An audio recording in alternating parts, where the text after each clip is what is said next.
Hello friends, ಇವತ್ತಿನ videos ಮುದುಕನ ನಿಧಿಯ ಆಸೆ. ಒಬ್ಬ ಮನುಷ್ಯ ಆಯುಷ್ಯದ ತುಂಬ ದುಡಿದು ಅಪಾರ ಸಂಪತ್ತು ಗಳಿಸಿದ್ದ. ದೊಡ್ಡ ಮಹಡಿಯ ಮನೆ ಕಟ್ಟಿಸಿದ್ದ. ಮನೆ ತುಂಬ ಬಂಧು ಬಳಗವಿತ್ತು. ಯಾವುದಕ್ಕೂ ಏನೂ ಕೊರತೆ ಇರಲಿಲ್ಲ. ಈಗ ಆತನಿಗೆ 80 ವರ್ಷ ವಯಸ್ಸು. ಈ ಮುದುಕ ತನ್ನ ಮನೆಯ ಕೆಳಗೊಂದು ನೆಲಮನೆಯ ಮಾಡಿಸಿದ್ದ. ಅದರಲ್ಲಿ ತಾನು ಗಳಿಸಿದ್ದ ಸಂಪತ್ತನ್ನೆಲ್ಲ ಸಂಗ್ರಹಿಸಿ ಗುಪ್ತವಾಗಿಟ್ಟಿದ್ದ. ಅದು ವಿಶೇಷವಾದ ಗಾಳಿ ಬೆಳಕಿರದ ಕತ್ತಲೆಯ ಕೋಣೆ. ಅಲ್ಲೊಂದು ಬೆಳಕಿನ ದೀಪ ಇಟ್ಟಿದ್ದ. ಯಾರಿಗೂ ಹೇಳದೆ ಒಬ್ಬನೇ ಬಂದು ನೋಡಿಕೊಂಡು ಹೋಗುತ್ತಿದ್ದ. ಒಂದು ಮಧ್ಯರಾತ್ರಿ ಮುದುಕನಿಗೆ ಎಚ್ಚರವಾಯಿತು. ಮೋಹದ ನಿಧಿ ನೋಡುವ ಅಪೇಕ್ಷೆಯಾಯಿತು.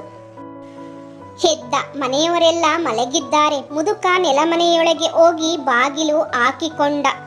ದೀಪ ಬೆಳಗಿಸಿದ. ಕಣ್ತುಂಬ ನಿಧಿ ನೋಡಿ ಸಂತಸಪಟ್ಟ. ಹಾಗೆ ಎಷ್ಟು ಹೊತ್ತು ನಿಧಿ ನೋಡುತ್ತಾ ಮೈಮರೆತು ಕುಳಿತನೋ ಏನೋ.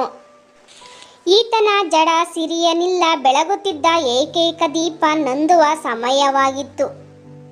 ಮೇಲೆದ್ದು ಬಾಗಿಲು ತೆಗೆಯಲು ಹೋದ. ಬಾಗಿಲು ತೆಗೆಯಲಿಲ್ಲ. ಅದೇಕೋ ಬಾಗಿಲು ಭದ್ರವಾಗಿ ಮುಚ್ಚಿಕೊಂಡಿತ್ತು. ಮತ್ತೆ ಮತ್ತೆ ಯತ್ನಿಸಿದ ಮುದುಕನ ದುರಾಸೆಗೆ ಮೈ ಸೋತು ಸಣ್ಣಾಗಿತ್ತು. ಬಾಗಿಲು ತೆಗೆಯಲು ಶಕ್ತಿ ಸಾಲಲಿಲ್ಲ. ಮುದುಕ ಗಾಬರಿಯಾದ. ಅಷ್ಟರಲ್ಲಿ ದೀಪವು ನಂದಿತ್ತು. ಮುದುಕನಿಗೆ ಜಗತ್ತೆಲ್ಲ ಈಗ ಶೂನ್ಯ. ಸ್ವಲ್ಪ ಸಮಯ ನಂತರ ಹೊರಗೆ ಬೆಳಕಾಗಿತ್ತು. ಮುದುಕನ ಪಾಲಿಗೆ ಕತ್ತಲೆ ಶಾಶ್ವತವಾಗಿತ್ತು. ಮಕ್ಕಳು ಮೊಮ್ಮಕ್ಕಳೆಲ್ಲ ಎದ್ದರು. ಮುದುಕ ಕಾಣಲಿಲ್ಲ. ಮನೆಯೆಲ್ಲ ನೋಡಿದರು, ಊರೆಲ್ಲ ಹುಡುಕಿದರು. ಮುದುಕ ಸಿಗಲಿಲ್ಲ. ಕಳೆದಿದ್ದರಲ್ಲವೇ ದೊರೆಯುವುದು. ತಮ್ಮ ಮನೆಯ ಕೆಳಗೆಯೇ ನಶ್ವರ ಸಿರಿಯ ಮೋಹದಲ್ಲಿ ಮುಳುಗಿದ್ದ ಮುದುಕನನ್ನು ಅವರು ಕಾಣದೆ ಹೋದರು. ದಿನ ಕಳೆದಂತೆ ಮನೆಯವರೆಲ್ಲ ಮುದುಕನನ್ನು ಮರೆತರು. ನೆಲಮನೆಯಲ್ಲಿದ್ದ ಮುದುಕ 2 ದಿನ ಹೇಗೋ ಕಳೆದಿದ್ದ. ಮುಂದೆ ಹಸಿವೆ ತಾಳದೆ ಅಲ್ಲೇ ಬಿದ್ದಿದ್ದ ಮೇಣದ ಬತ್ತಿಯ ಚೂರು ತಿಂದಿದ್ದ. ಕೊನೆಗೆ ಅನ್ನ ನೀರು, ನೀರು ಅನ್ನವೆಂದು ಕೈಯಲ್ಲಿ ಮುತ್ತುರತ್ನ ಹಿಡಿದು ಪ್ರಾಣ ಬಿಟ್ಟಿದ್ದ. 16 ವರ್ಷಗಳ ನಂತರ ಮಕ್ಕಳೆಲ್ಲ ಈ ಮನೆಯನ್ನು ಮಾರಿ ಪಟ್ಟಣ ಸೇರಿದರು.